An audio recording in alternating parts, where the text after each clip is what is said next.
জয় খেত, আপোনালোকে ক'ব বিজেপি খেত, ঠিক আছে? জয় জয় খেত, চৰাই ঘূৰি আহিছে। তেনেহলে আজি এইদৰে মহিলাসকলে সচলে ধৰ্ণা দিবলৈ লগীয়া অৱস্থা কিয় হৈছে? কেৱল শান্তি কপল চৰাই এটা সংগঠনৰ কাৰণে আহিছে, মুখ্যমন্ত্ৰী ডাঙৰীয়াৰ কাৰণে সেই শান্তি কপল চৰাই ঘূৰি আহিছে, আৰু সাধাৰণ ৰাইজ মহিলাৰ কাৰণে অশান্তিৰ কপল চৰাই এৰি দিছে।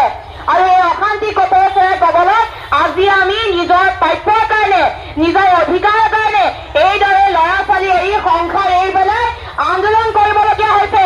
এইখন চৰকাৰে কি কয়? আই মাতৃ মহিলাসকলক সন্মান কৰে। যদি মহিলাসকলক সন্মানে কৰিলেহেঁতেন তেনেহলে আজি এই মহিলাসকল ৰাজপথত আহিবলগীয়া হ'লহেঁতেন জানো? তেওঁলোকে মহিলাক সঁচা অৰ্থত সন্মান নকৰে, তেওঁলোকে কেৱল টিভি আৰু বাতৰি কাকতত মহিলাসকলক সন্মান কৰে। সঁচা অৰ্থত সন্মান কৰা হলে আজি এই অংগনবাড়ী মহিলাসকলৰ দুখ ভুগিলেহেঁতেন। ২৬ তাৰিখৰ পৰা অবিৰতভাৱে আন্দোলন কৰি আছে, তথাপিও এইখন চৰকাৰে নেদেখা ভাও ধৰি আছে, চকুমুদা কুলিৰ ওপৰত তেওঁলোকে ভাও ধৰি আছে। তেওঁ কি কয় যে মহিলাসকলক লাখপতি বনাব।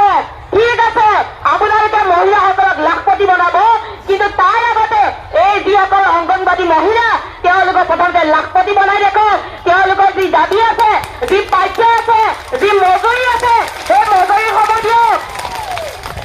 লাখপতি আপোনাৰ গৰাকী ১,০০০ কোটি টকীয়া বনাব আৰু সাধাৰণ মহিলাক লাখপতি বনাব।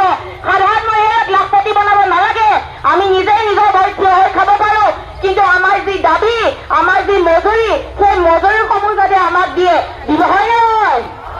মই চৰকাৰক ক'ব বিচাৰিম। ধন্যবাদ।